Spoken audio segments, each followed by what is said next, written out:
books about death for kids. I didn't come up with a ton of options here, but I do have one children's book and one chapter book, and then one quote from Whitman that I always send to adults if they can grok it. But I'd love to hear other people's suggestions because I think this is really important. My father gave me a really healthy lack of respect for death growing up, and it was nice to grow up that way.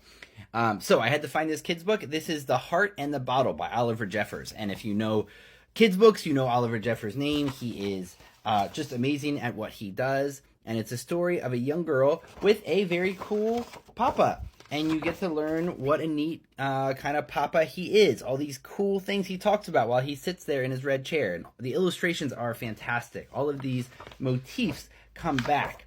But what happens is, after you learn about what a great papa he is, all of a sudden the red chair is empty.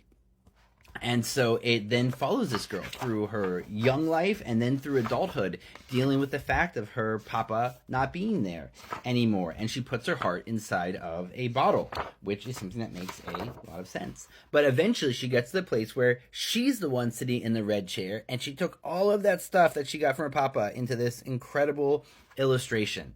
And I think it's a great book that is abstract enough for young readers and beautiful to look at, but will help them get the idea of death.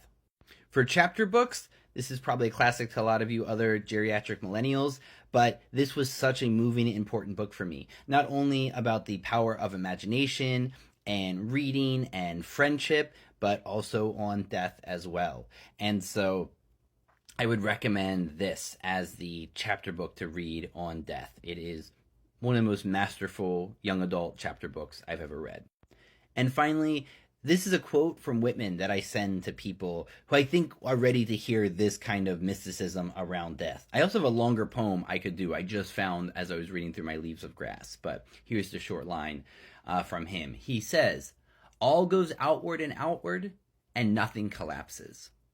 And to die is different from what anyone supposed, and luckier."